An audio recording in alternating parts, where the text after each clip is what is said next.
The recall notice came in before the reports did. That was the first thing. That didn't make sense. I was still on my assigned coastal survey, logging routine erosion data, when the update pushed through to my device. No alert tone, no priority flag, just a quiet override.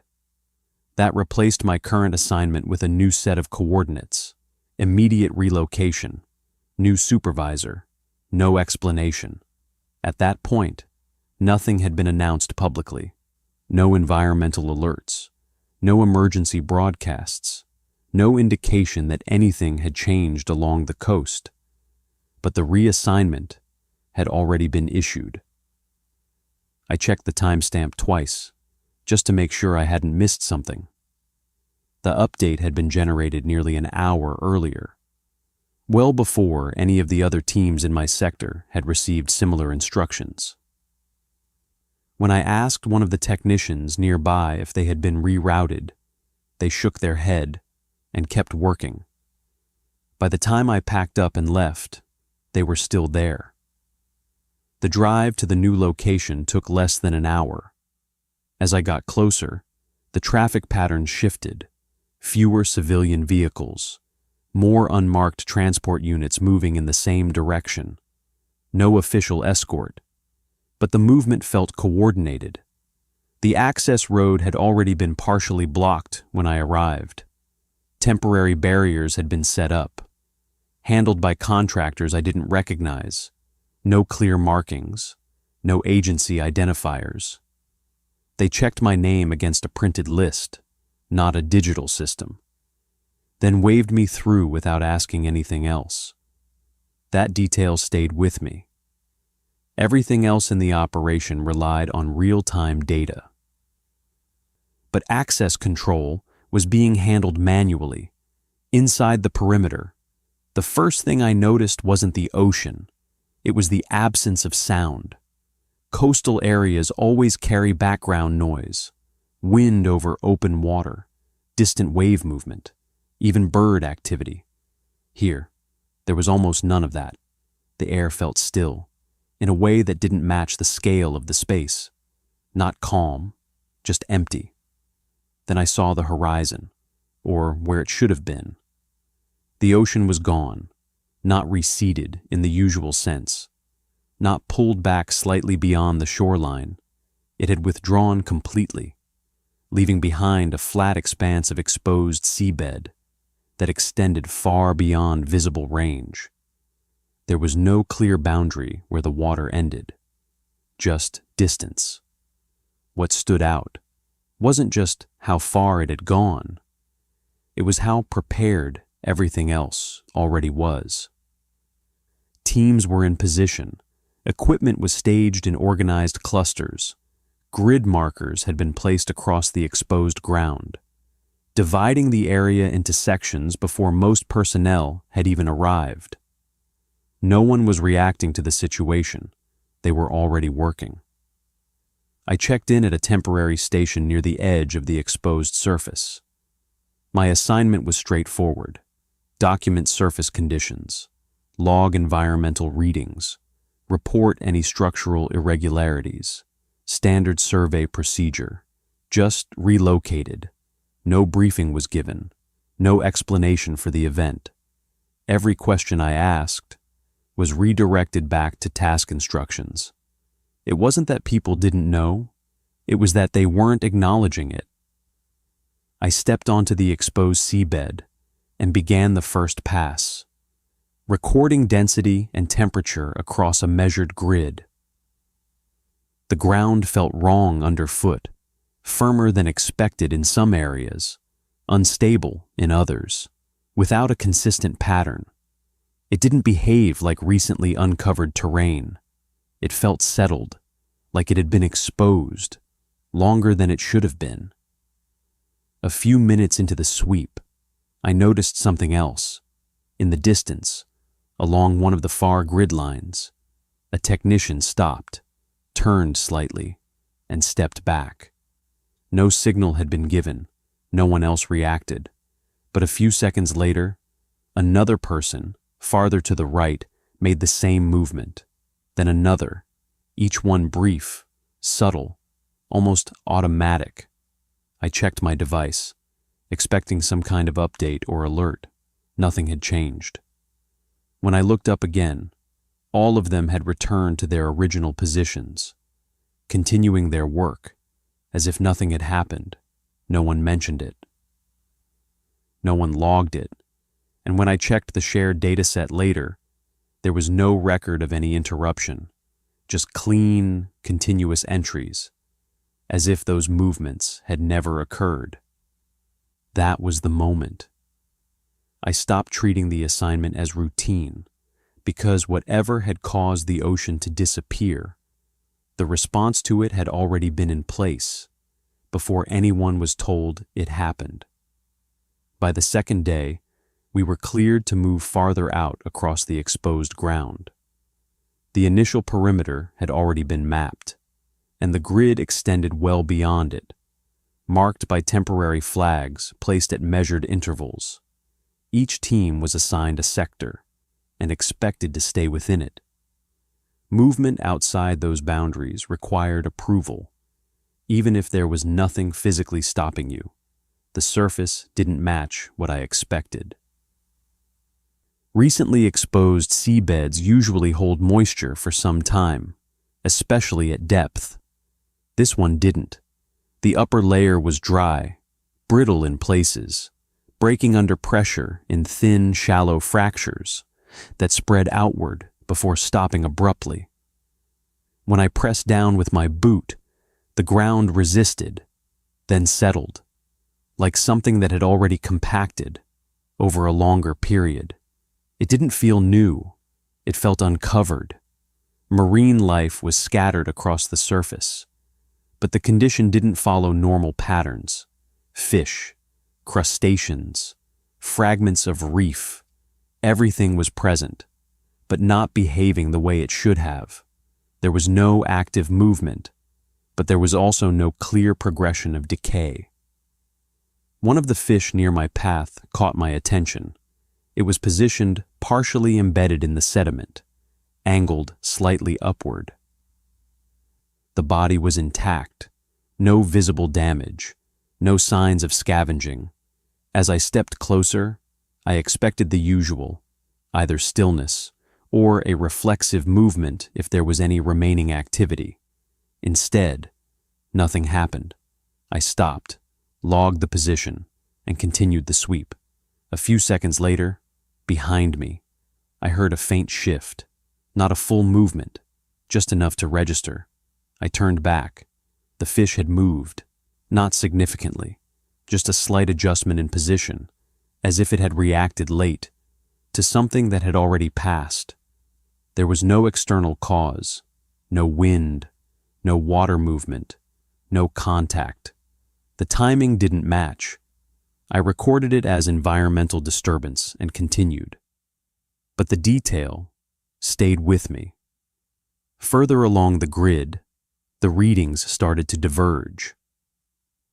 Density scans taken less than a meter apart returned slightly different values, not enough to trigger an error, but enough to require verification.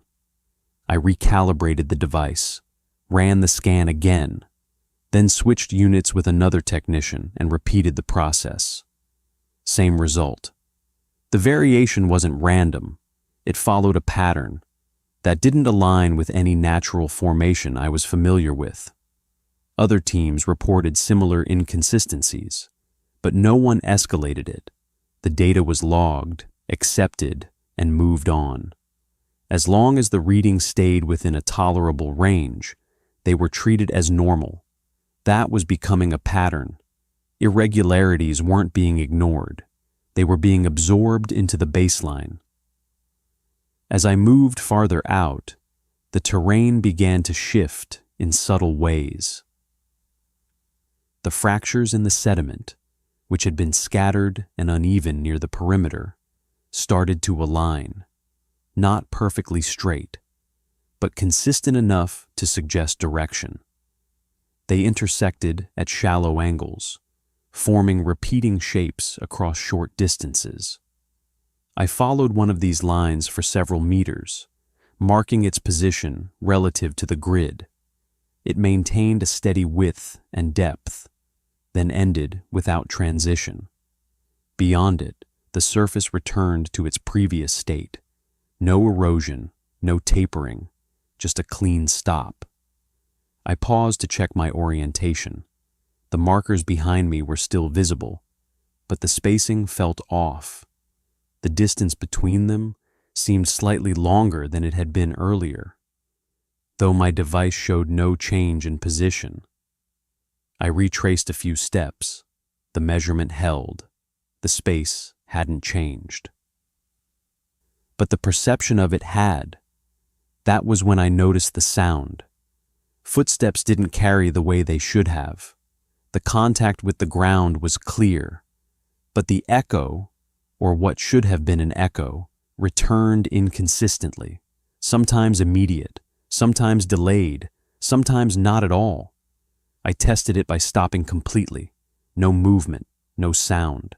Then, a second later, I heard the last step again, not from memory, from the ground. I didn't log that. There was no field for delayed audio. When I reached the edge of my assigned sector, I ran a final scan before turning back. The readings came back stable, consistent with the previous entries. Nothing flagged, nothing out of range. Back at the station, I uploaded the data and checked the shared logs. Everything appeared normal. No anomalies, no notes.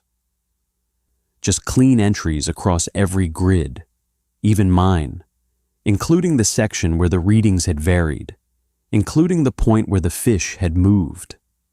The data didn't reflect any of it. It showed a version of the seabed that behaved exactly as expected, and that was when it became clear. The environment wasn't the only thing that wasn't reacting in real time. The records weren't either. My assigned grid for the third day overlapped partially with the coordinates I had flagged the previous afternoon.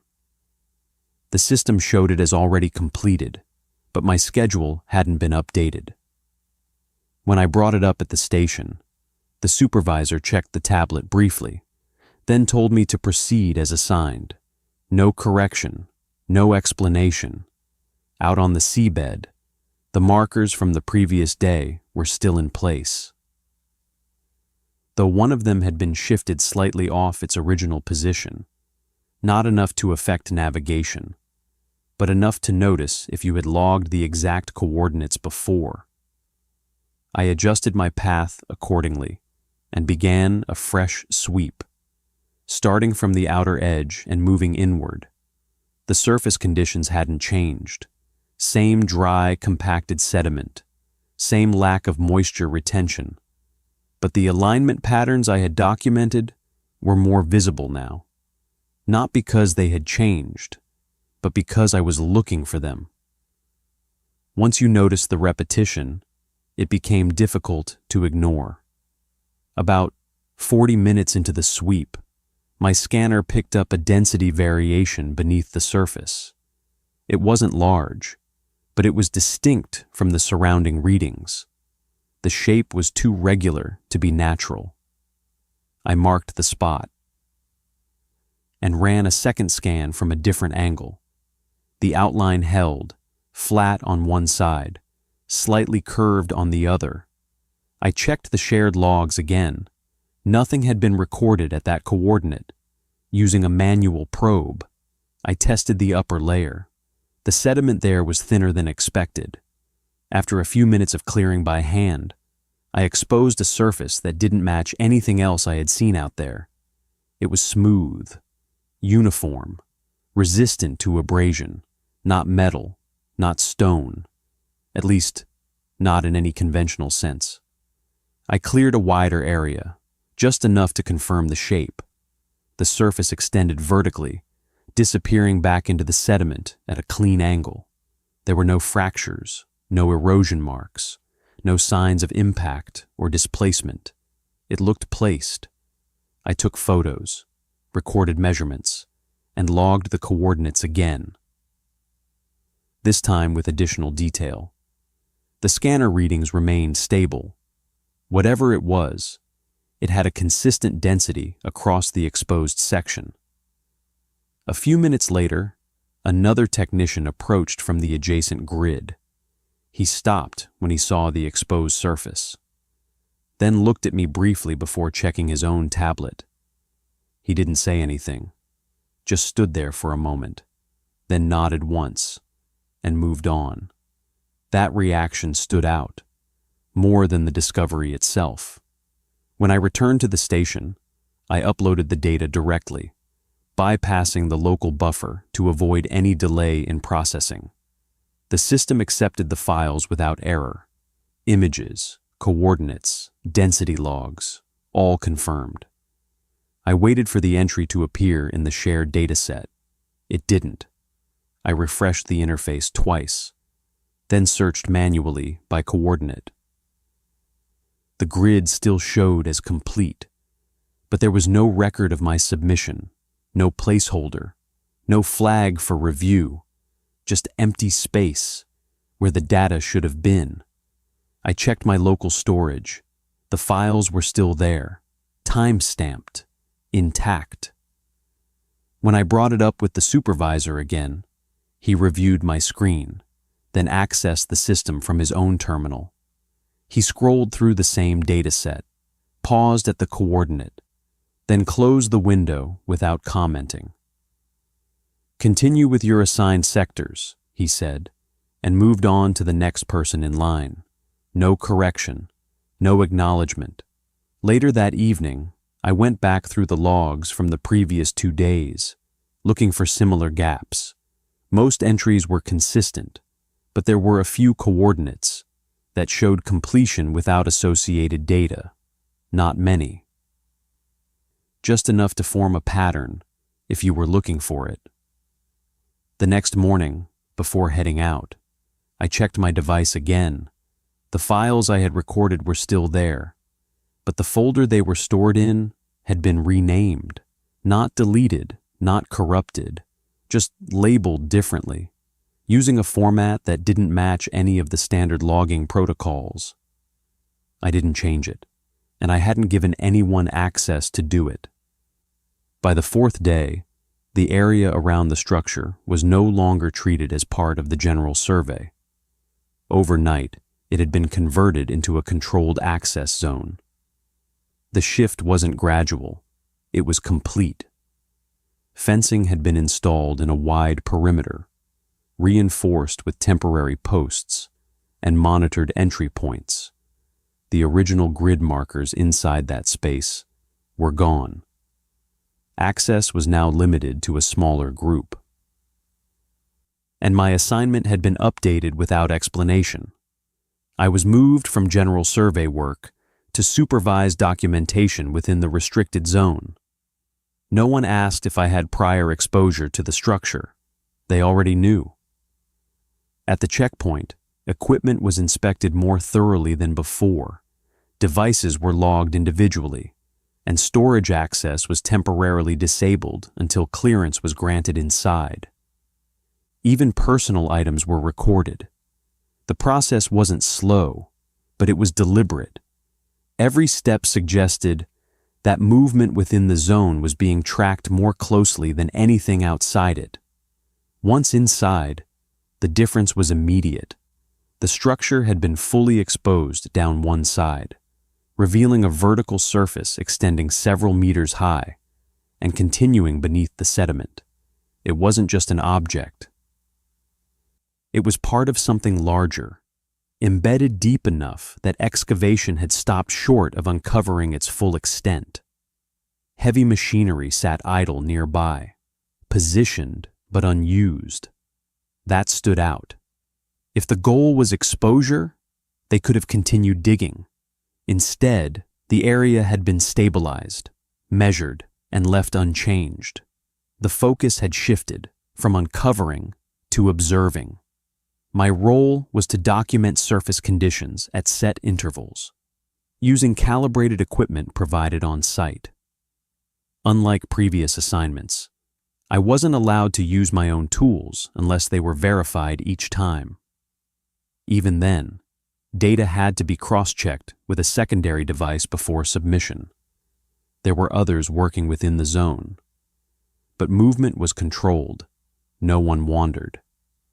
Each person followed a narrow path between designated points.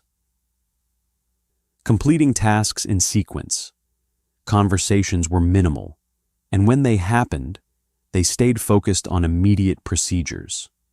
What stood out wasn't the restriction itself, but how familiar it seemed to the people enforcing it. Instructions were given without hesitation. Adjustments were made quickly, as if the protocols had already been practiced. When a measurement came back inconsistent, it wasn't questioned. It was repeated using a specific method that no one had explained, but everyone seemed to understand. At one point, I paused near the exposed surface to recalibrate my scanner. The readings were stable, but there was a slight fluctuation when the device faced directly toward the structure. Not enough to trigger an alert, just a small deviation from baseline. I noted it and stepped back. A supervisor nearby watched the movement, then checked his own device, before marking something on a handheld console. He didn't ask what I had recorded. He didn't need to. Later, during a scheduled interval, I reviewed the shared dataset again. Entries from inside the zone were limited, and each one followed a strict format. There was no variation in structure, no additional notes, no flagged anomalies, just clean, uniform data, cleaner than it should have been. The lack of irregularities didn't match what I was seeing in real time. Minor inconsistencies were still present, small shifts in readings, slight delays in device response, but none of it appeared in the logs. It wasn't being ignored, it was being filtered. As the shift ended, we were directed back through the checkpoint in the same controlled manner. Devices were scanned again, and access to stored data was restored only after verification. No one mentioned the structure directly, not on the way out, not during equipment return, not even in private conversation. The entire operation had changed focus, but no one explained why. It didn't feel like we were studying something new. It felt like we were following instructions that had already been written.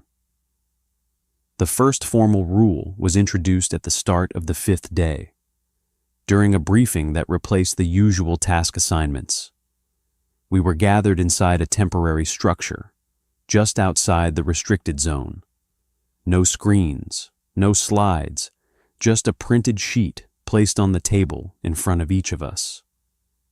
The supervisor didn't explain where the rule came from.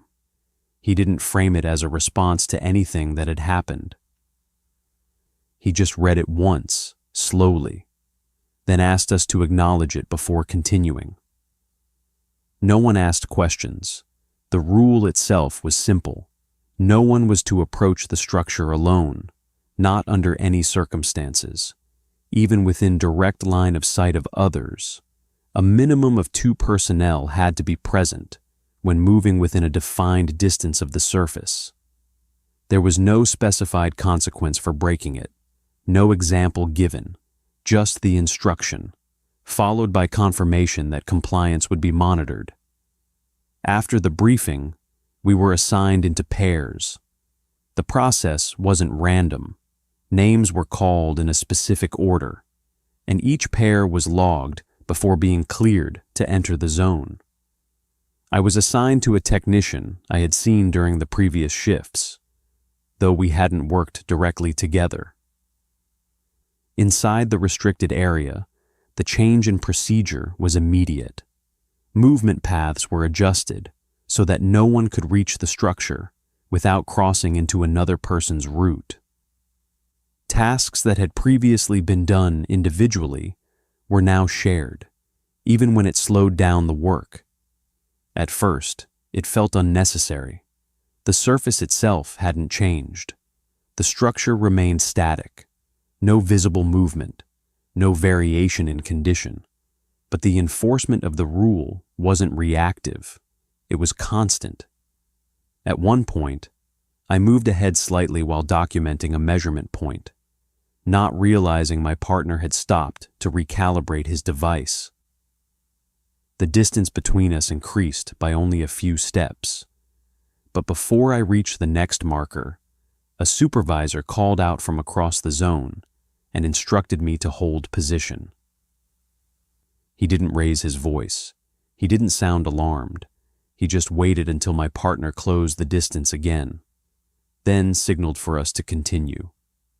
No explanation was given. Later in the shift, I noticed something else. The monitoring wasn't limited to direct observation. Each pair carried a secondary device, separate from our standard equipment. That tracked proximity between team members. If the distance exceeded a certain range, the device issued a low, steady tone until it was corrected. The tone wasn't loud, but it was persistent enough that ignoring it wasn't practical. We adjusted quickly. Movement became more deliberate, coordinated without discussion. Even routine tasks required a level of awareness that hadn't been necessary before. You didn't just focus on your own work. You tracked the position of the person with you at all times. The structure itself remained unchanged throughout the day. No new features, no visible response to activity around it.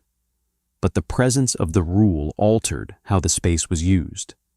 It introduced a boundary that wasn't marked physically, only enforced through behavior.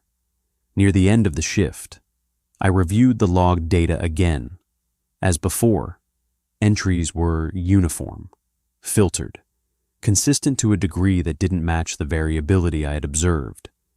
But this time, there was an additional field included in each record: pair compliance status. Every entry was marked the same, maintained. No deviations, no exceptions. I checked our own logs, same result. Even during the moment when I had moved ahead, briefly, before being called back, the record showed no interruption. It had been corrected before it was recorded, or adjusted after. Either way, the system reflected a version of events where the rule had never been broken, and that stood out more than the rule itself. The next anomaly didn't appear in the logs right away. It started as a minor inconsistency during routine measurement, the kind that would normally be attributed to equipment sensitivity or environmental interference. If it had stayed at that level, it probably would have been ignored, like everything else. It didn't stay there. I was positioned with my partner along the inner perimeter of the structure, running a series of surface scans at fixed intervals. The process was repetitive. Align the device, hold for calibration, record the reading, move 2 meters, repeat. We had already completed most of the sequence when the first irregularity showed up. The scanner registered a low-frequency vibration. At first, I assumed it was coming from the equipment itself. I checked the casing, adjusted the grip, and ran the scan again. The reading persisted, same frequency range, same amplitude. It wasn't strong enough to trigger any warning threshold, but it was consistent. I turned the device away from the structure and ran a control scan. The vibration dropped off immediately. I turned it back. It returned. My partner ran the same test with his unit. His readings didn't match mine. That was the first point, where it stopped feeling like a standard equipment issue.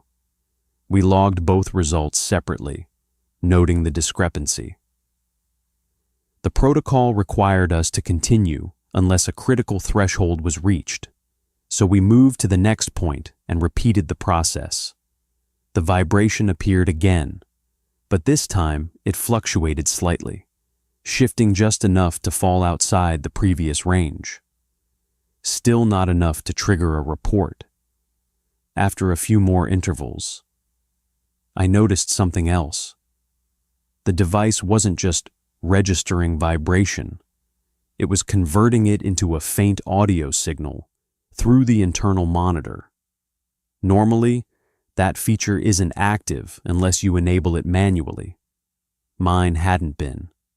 The sound was low, barely above the noise floor, but it was there, not mechanical, not environmental, just a steady, uneven tone that rose and fell without a clear pattern.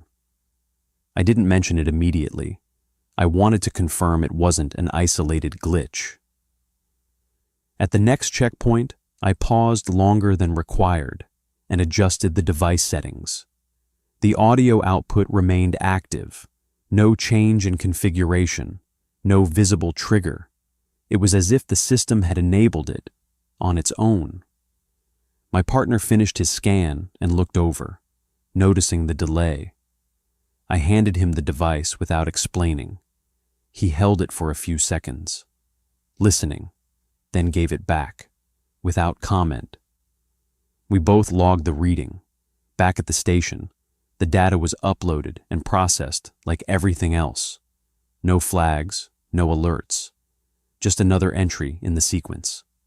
But later, when I reviewed the dataset, the vibration readings were still there. The audio wasn't. The field that should have recorded it was empty. I checked the raw files stored locally.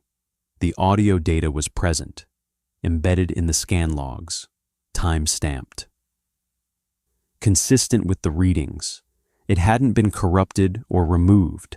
It just hadn't been included in the shared record. The next day, before heading back into the zone, we were given an additional instruction. It wasn't labeled as a rule. It was added at the end of the standard briefing, delivered in the same tone as the rest of the procedures. If any non-mechanical sound was detected during scanning, we were to step back from the structure and suspend measurement until the signal stopped. No explanation, no follow-up, just an adjustment to protocol that matched exactly what I had already recorded, which meant the anomaly wasn't new. It had just been acknowledged. The opening wasn't discovered during active work. It was already there when we arrived. That was the first thing that didn't match the pattern. Up to that point, every change around the structure had been gradual or controlled. Excavation was measured. Access was restricted. Even anomalies were introduced quietly, through procedure rather than event. This was different.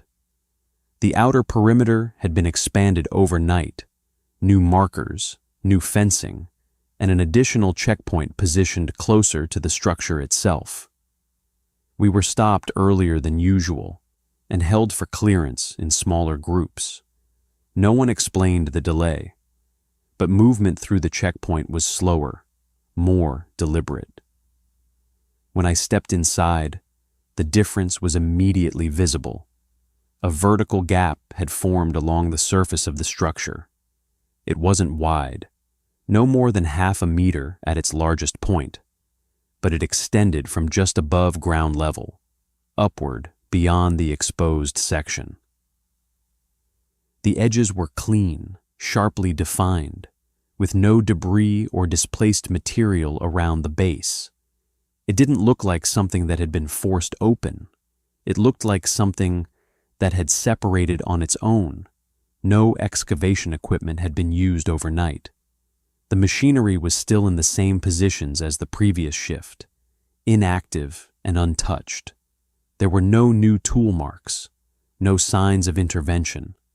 Whatever had caused the opening, it hadn't involved us. A small group had already been positioned near the gap, setting up measurement equipment and marking a new boundary line several meters back. No one was allowed to approach beyond that point yet. The area directly in front of the opening was left clear. I moved to my assigned position and began logging surface conditions as instructed. But it was difficult not to focus on the gap. From a distance, the interior appeared completely dark, not shadowed, just absent of light. Even with the angle of the sun, there was no reflection, no visible depth. One of the technicians adjusted a portable light source and directed it toward the opening. The beam reached the edge, then faded, without illuminating anything beyond it. It wasn't absorbed or blocked, it just stopped. That detail wasn't discussed. Instead, a supervisor walked the perimeter, checking distances between personnel and the new boundary markers. When he reached our position, he paused briefly, looked toward the gap, then marked something on his console before moving on. No verbal instruction, no acknowledgement of what we were seeing. After a few minutes, additional personnel were brought in. Different from the usual survey teams, their equipment wasn't standard issue. Compact units, sealed cases, devices I hadn't seen used on site before. They set up closer to the boundary, aligning their instruments directly with the opening. That was when the procedural shift became clear. We weren't being kept back because the gap was unstable. We were being kept back because it was about to be used. A short briefing followed, delivered in smaller groups, to avoid pulling everyone off task at once. The language was controlled, precise. The structure had transitioned. The opening was considered stable. Exploration protocols were being prepared. No one used the word entry, but it was implied. Teams were being selected based on prior exposure logs and response consistency. Names would be assigned later in the day. Until then, all personnel were to maintain current positions and avoid direct observation of the opening for extended periods. That last instruction wasn't explained. It didn't need to be.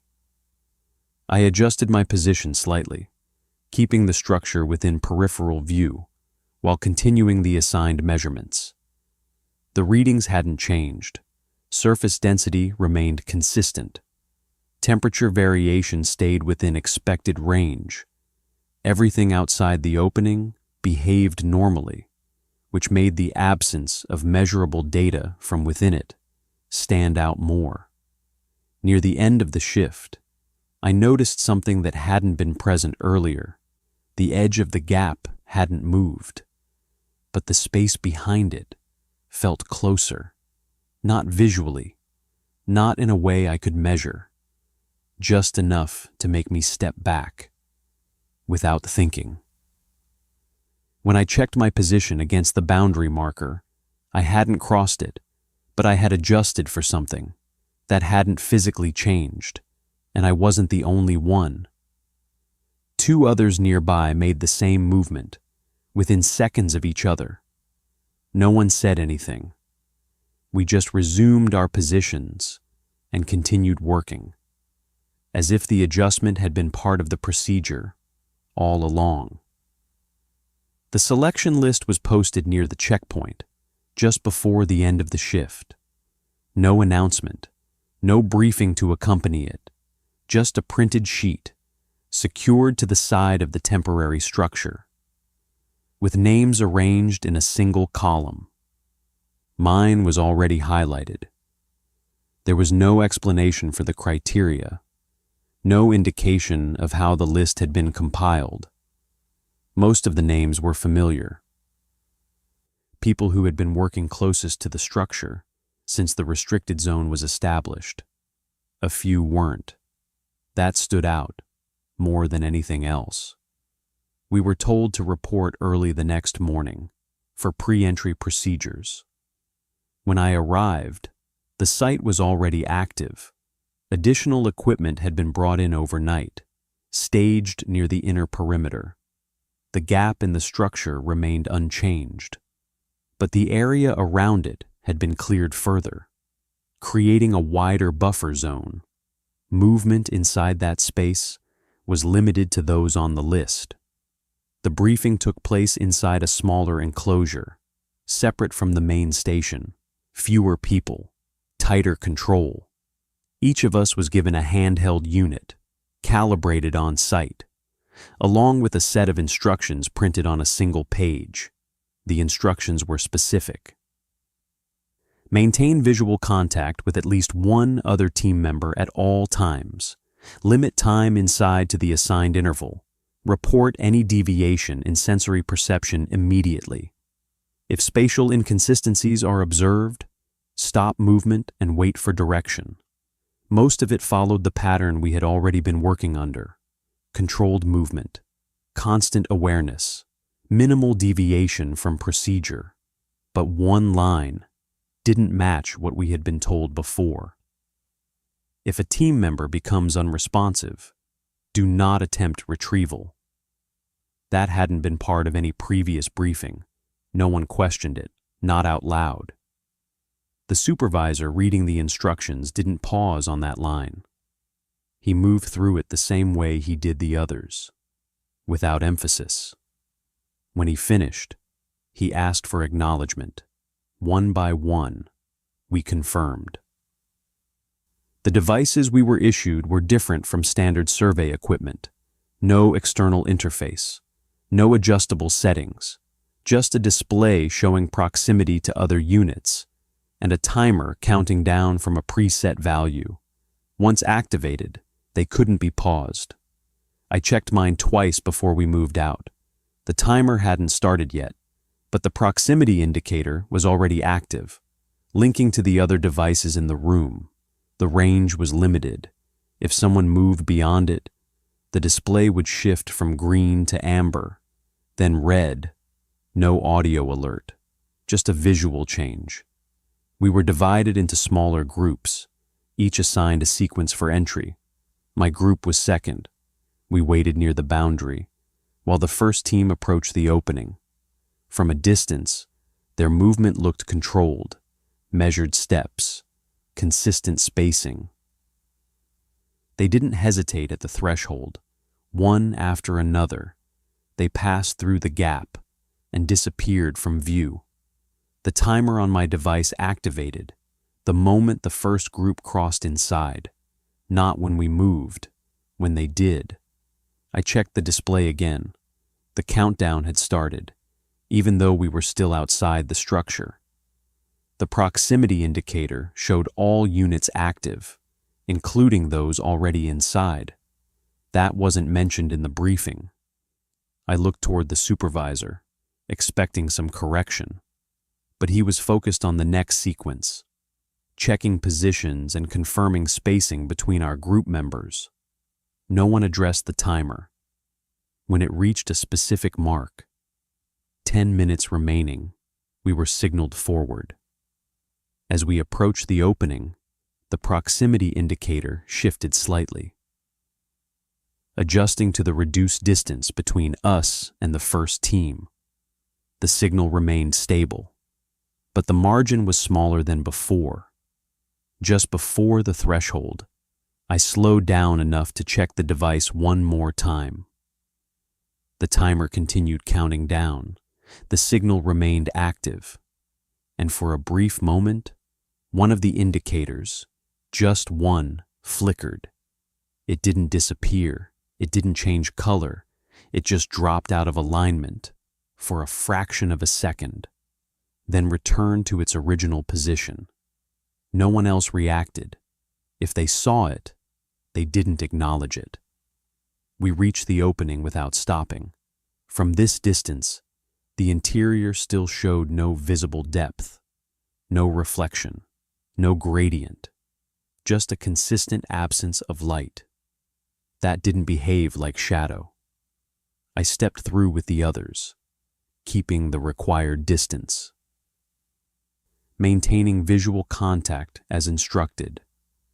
The moment I crossed the threshold, the signal on my device stabilized again, as if the inconsistency had never happened.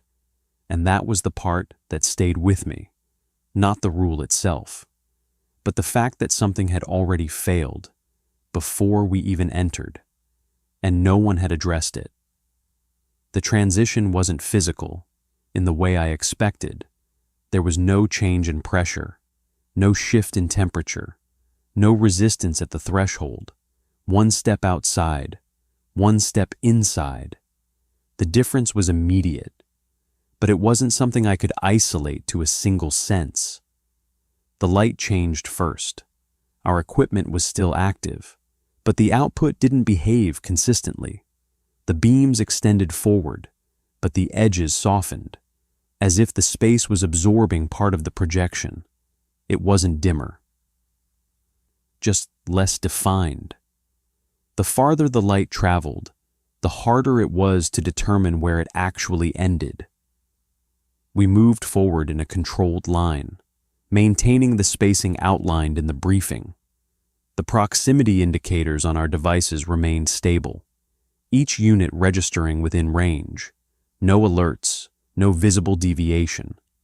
The interior surface was uniform, smooth, continuous, without seams or variation in texture.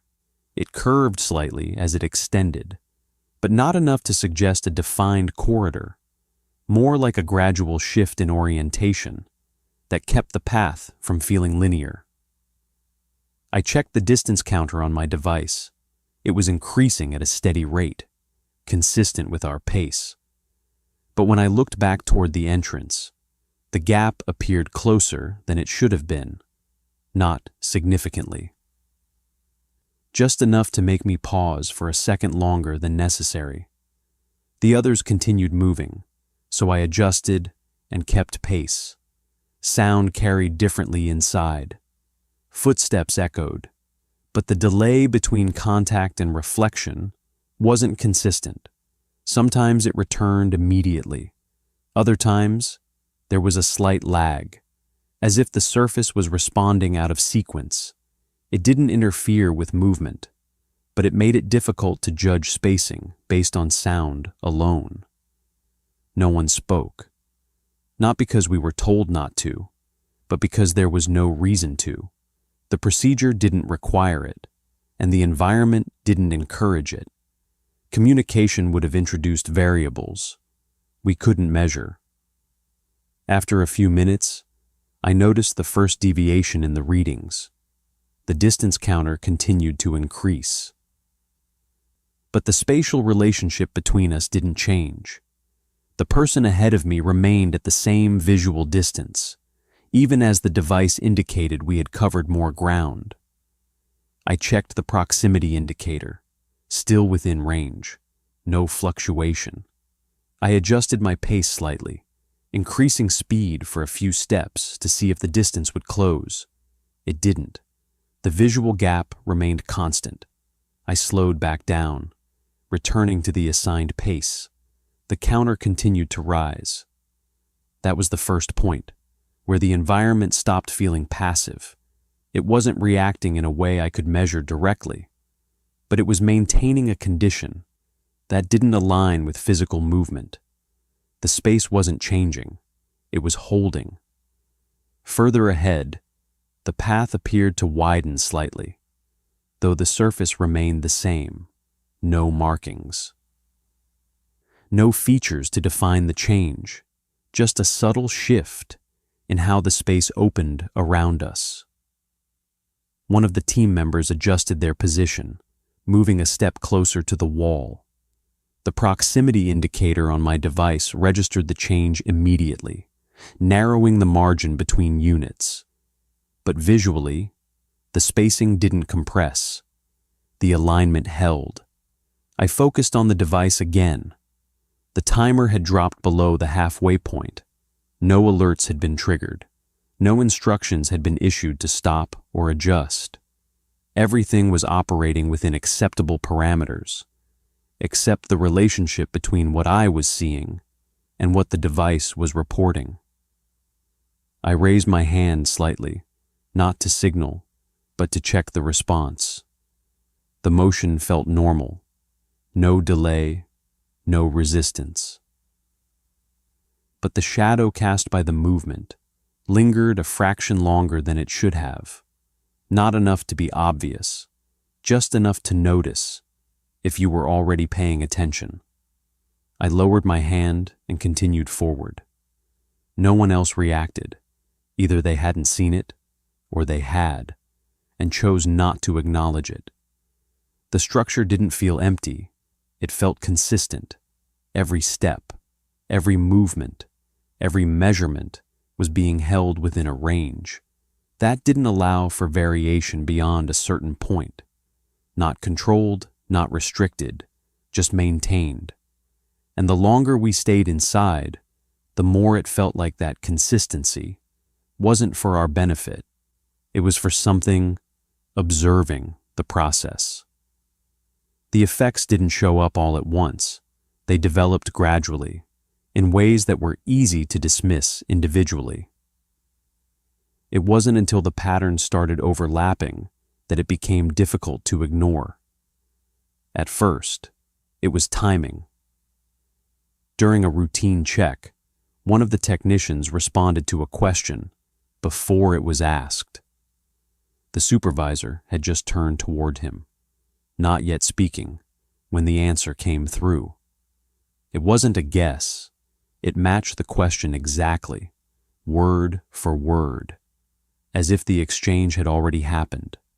No one addressed it. The supervisor paused for a moment, then continued, as if nothing had happened. The technician didn't react either. He just resumed his task, logging data with the same steady pace as before.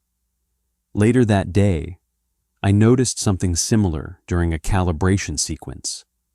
A team member stopped midway through the process, adjusted the device, and marked the step as complete.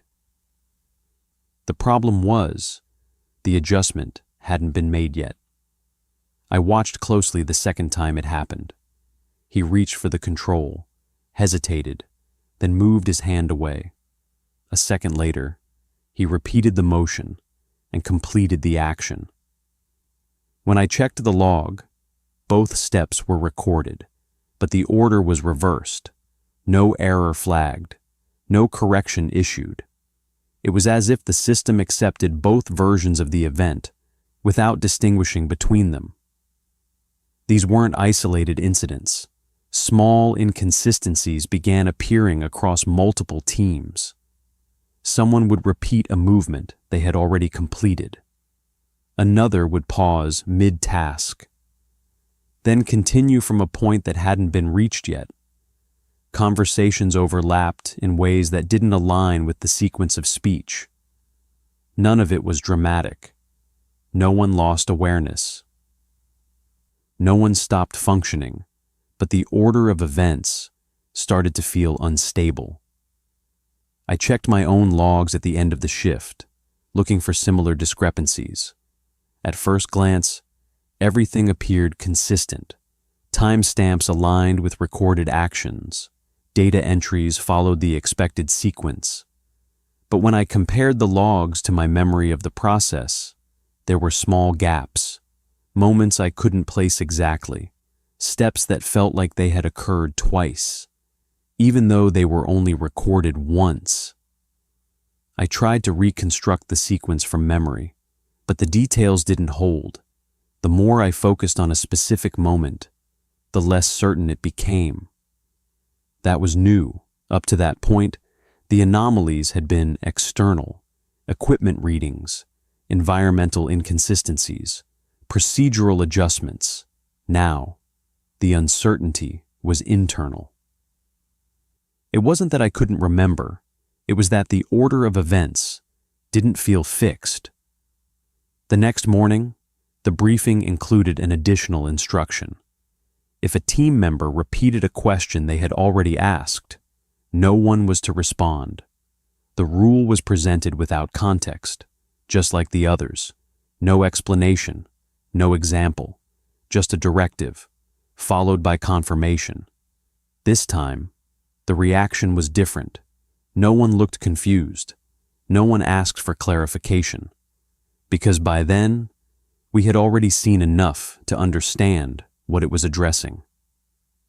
Later that day, the rule was tested. A technician I had worked near before turned toward his partner and asked a question about a previous reading.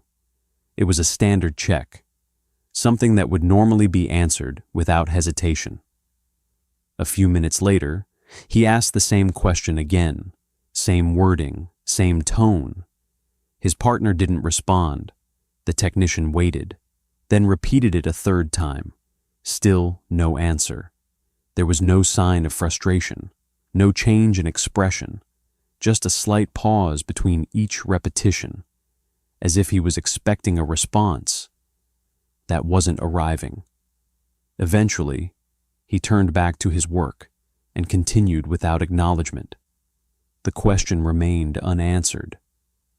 I checked the log later.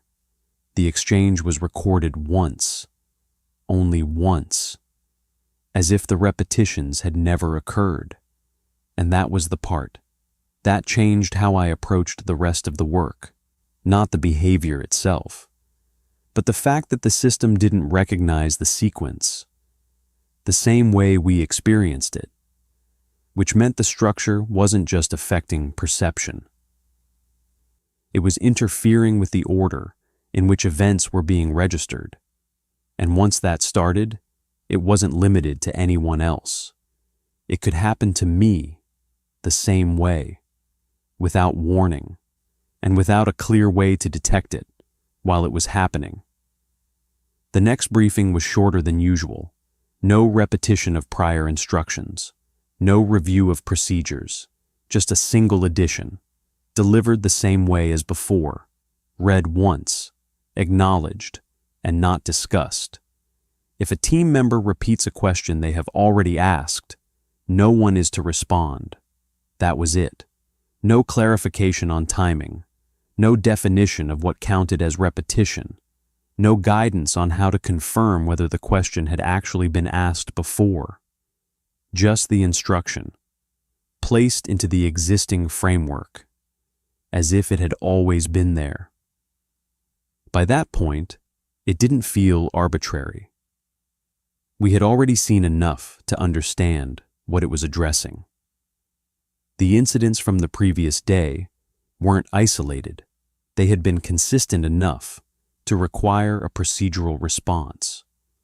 What changed was how we were expected to interact with each other. Before, communication had been neutral, functional, questions were answered, confirmations were given, tasks moved forward without delay. Now, there was a condition attached to every exchange. You had to be sure the question hadn't been asked before, and there was no reliable way to confirm that. We returned to the structure under the same movement protocols: paired spacing, proximity tracking, timed intervals.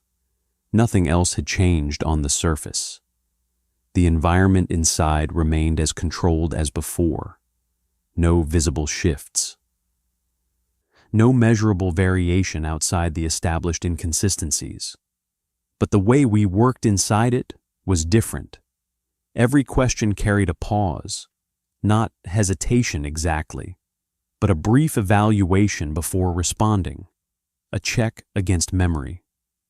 That didn't feel stable anymore. Conversations slowed, not because we were uncertain about the task, but because we couldn't fully trust the sequence in which things were happening. Midway through the shift, the rule was tested again. A technician several meters ahead turned slightly toward his partner and asked about a calibration reading. The tone was neutral, consistent with routine checks. His partner didn't respond immediately, which wasn't unusual. There was always a delay while verifying the data. A few seconds passed. Then the same question was asked again, same phrasing, same volume.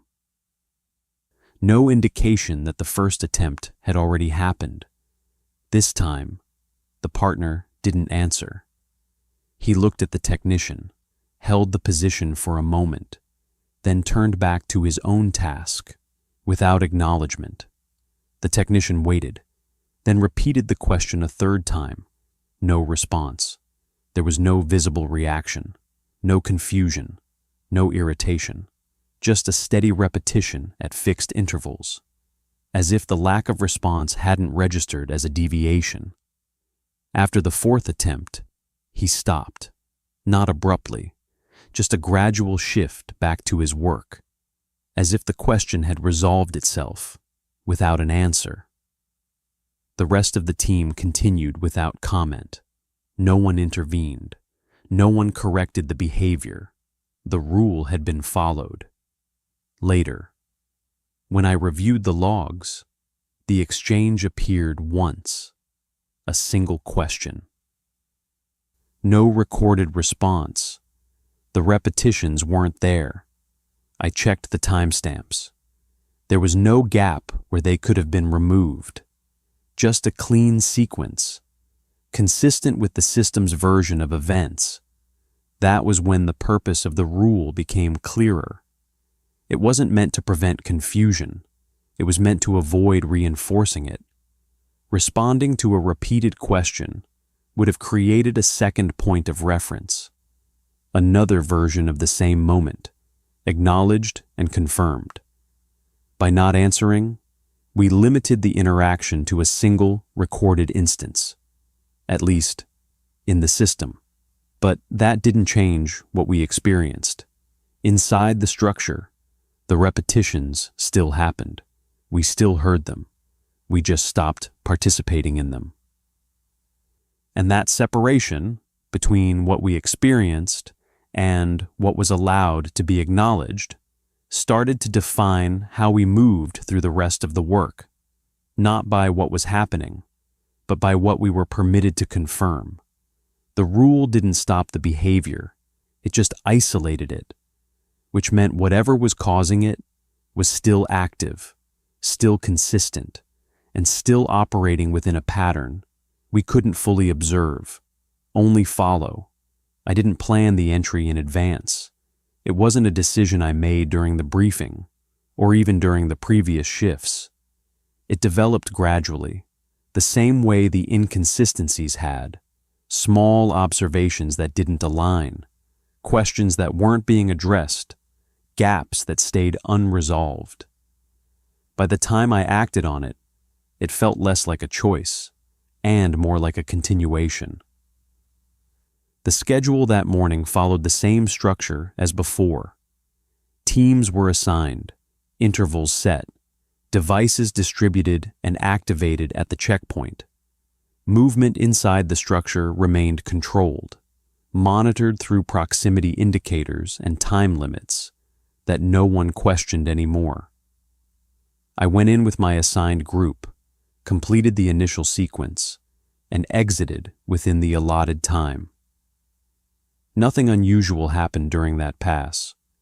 The environment held its consistency. The readings remained within acceptable variation. The rules were followed. But the pattern was too stable. Everything inside the structure behaved within a range that allowed it to be managed. The anomalies never escalated beyond what the procedures could contain. It created the impression of control. Even when the underlying behavior didn't match known systems, that was what stayed with me, not the anomalies themselves, but the way they were limited. Later that day, during a gap between scheduled entries, I remained near the inner perimeter, while the rest of the team rotated out. Movement around the checkpoint increased briefly, then settled. Supervisors shifted positions, focusing on incoming groups. For a few minutes, the area near the opening was unoccupied. No one had instructed me to stay back. No one had told me to approach. The boundary was still marked, but enforcement depended on visibility. Without direct observation, the rule existed only as procedure. I checked my device. It had been reset after the previous entry. The timer was inactive. The proximity indicator showed no linked units nearby. That alone was enough to confirm. I was outside the monitored sequence. I moved toward the opening.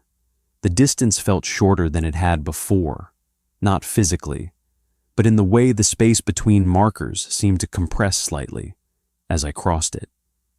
The boundary line passed without any signal or alert, no tone, no visual indicator, just a change in position. At the threshold, I paused briefly, not out of hesitation, but to observe the environment without the structure of the team around me.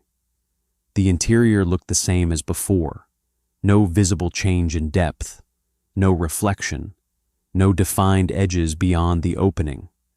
The absence of light remained consistent. I stepped inside. The transition felt different this time, not stronger, just less regulated. Without the proximity constraints of a group, there was no fixed reference point to maintain spacing. The environment didn't adjust to compensate. It remained consistent, but the lack of external alignment made the inconsistencies more noticeable. I activated the device manually. The timer started immediately, counting down from the same preset value as before. The proximity indicator remained inactive, no linked units, no range to maintain. I moved forward at a steady pace, following the same direction as the previous entries. The surface remained unchanged, smooth, continuous, without variation. The light from the device extended ahead, fading at the same undefined distance. But the relationship between movement and space shifted more quickly. The distance counter increased faster than it should have, even at a controlled pace. When I slowed down, it didn't correct. The value continued to rise, independent of speed. I stopped. The counter kept moving. That hadn't happened before. In the team entries, the device readings stayed within a consistent range. Even when the environment didn't align visually, there was always a balance between the two. Now, there wasn't.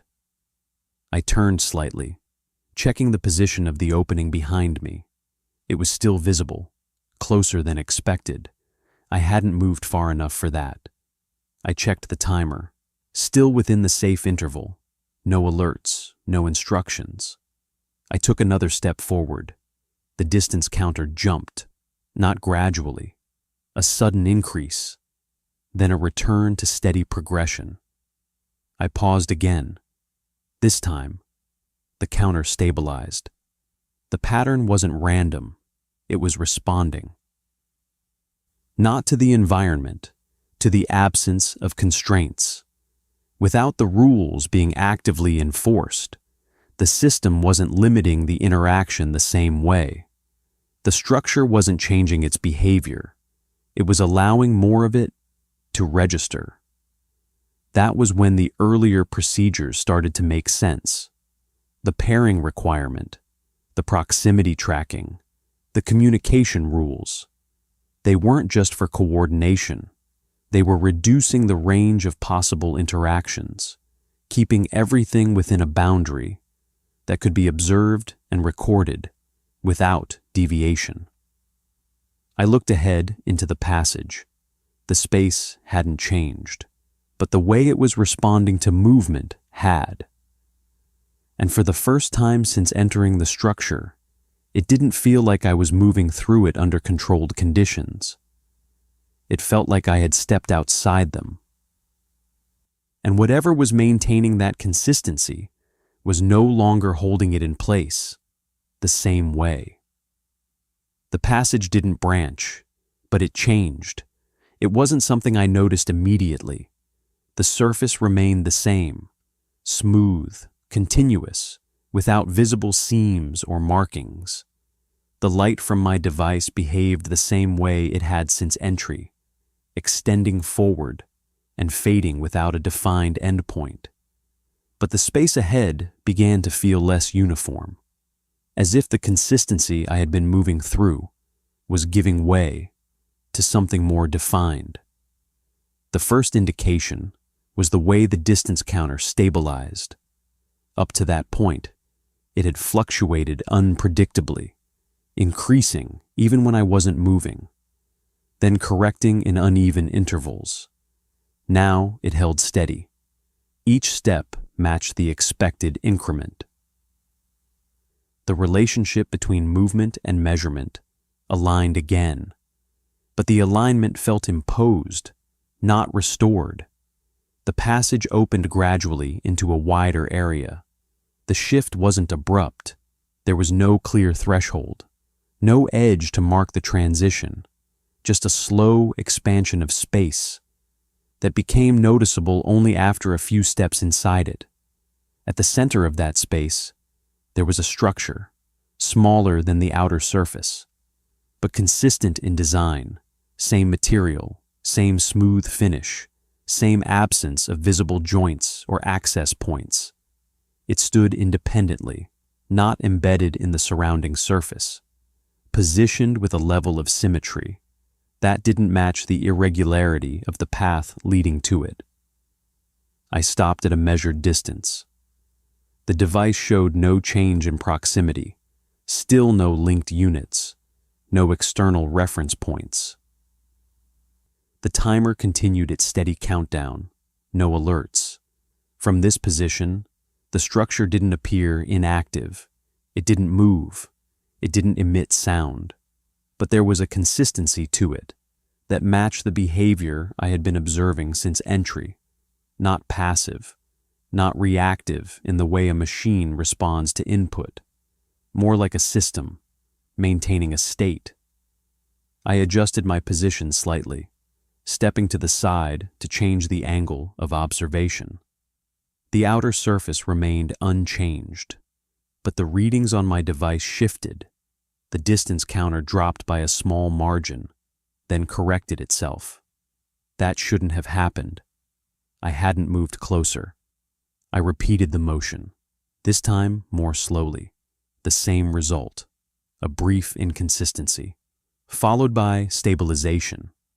The structure wasn't just present in the space. It was influencing how the space was being measured. I raised the device, directing the sensor output toward the surface. The readings came back within expected range, no spikes, no anomalies that would trigger a report. But the baseline values were slightly elevated, consistent across multiple scans, not random, not environmental, localized. I stepped forward, reducing the distance between myself and the structure. The readings didn't change, but the response time did.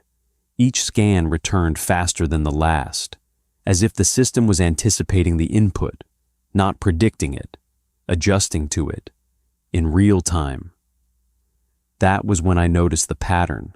Every movement I made was followed by a slight correction in the readings, not enough to register as an error, but consistent enough to form a sequence.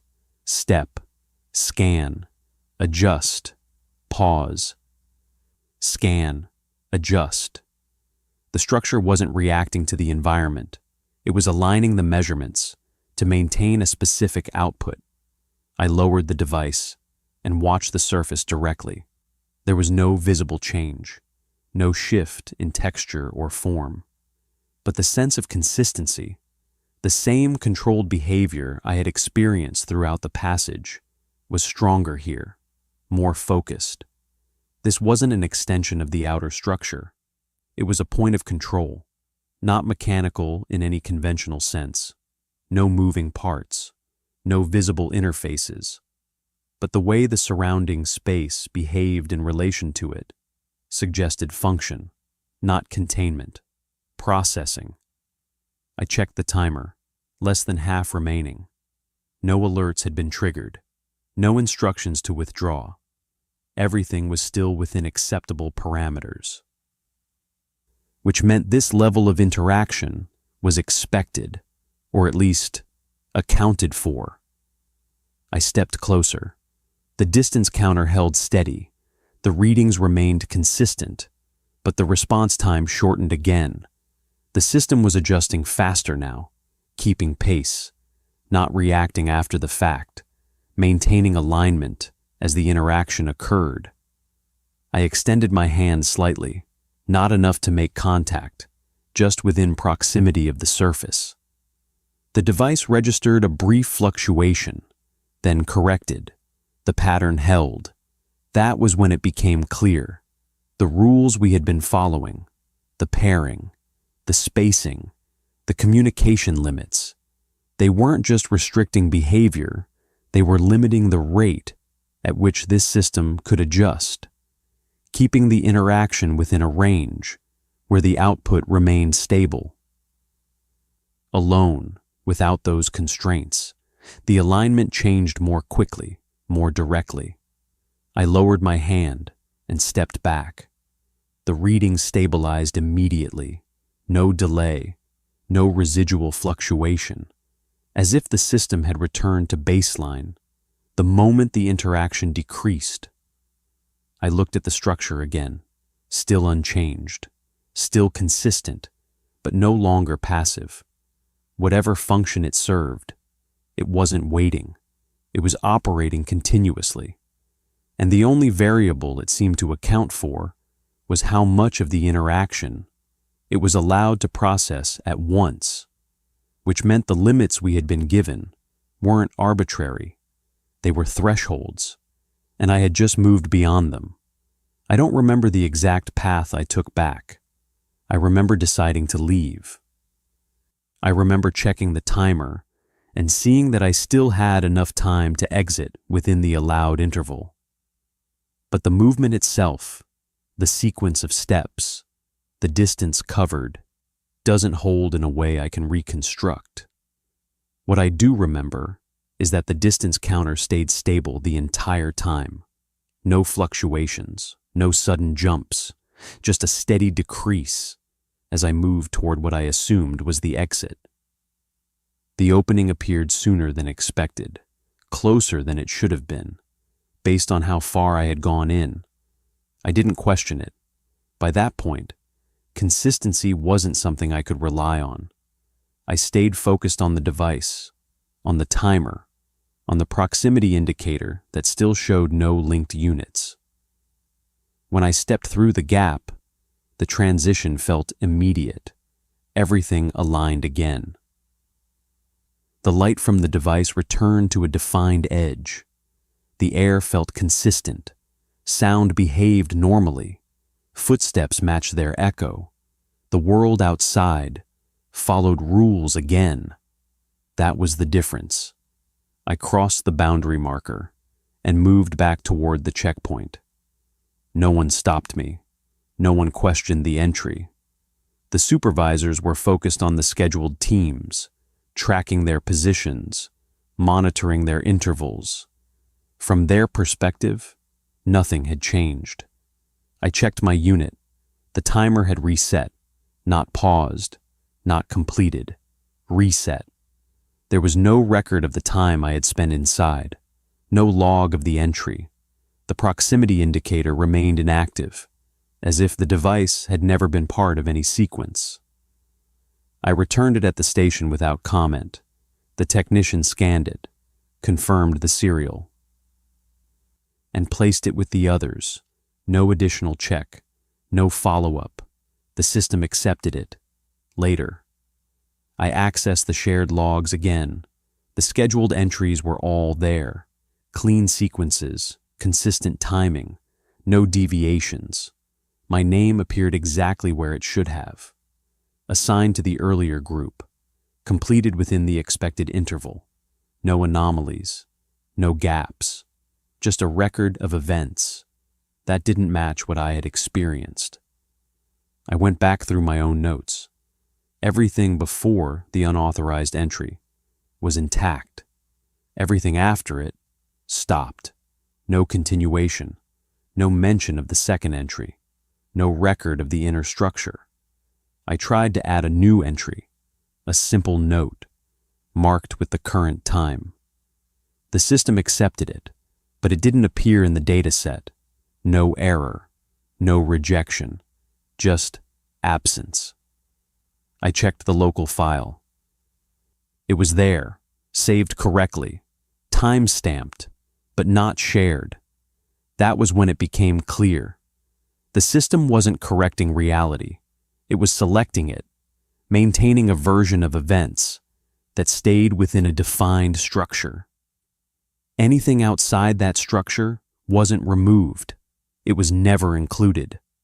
I left the site 2 days later. No debriefing, no final report, just a transfer back to routine work. The ocean still hasn't returned. The structure is still there. Operations continue, but quieter now. Fewer people, shorter intervals, tighter control. I haven't gone back, but the effects didn't stay behind. It's small things, timing mostly, moments where a response feels like it happens before the action that caused it, thoughts that repeat without a clear starting point, sequences that don't hold when I try to trace them back, nothing severe, nothing that would stand out on its own, but consistent. And the rules, the ones we were given inside, I still follow them, not because I was told to, because they still work, because they still keep things aligned, and because the one time I stepped outside them, the system didn't react. It adjusted, not to me, but to include me. And that's the part that hasn't stopped. It wasn't observing us, it was organizing us.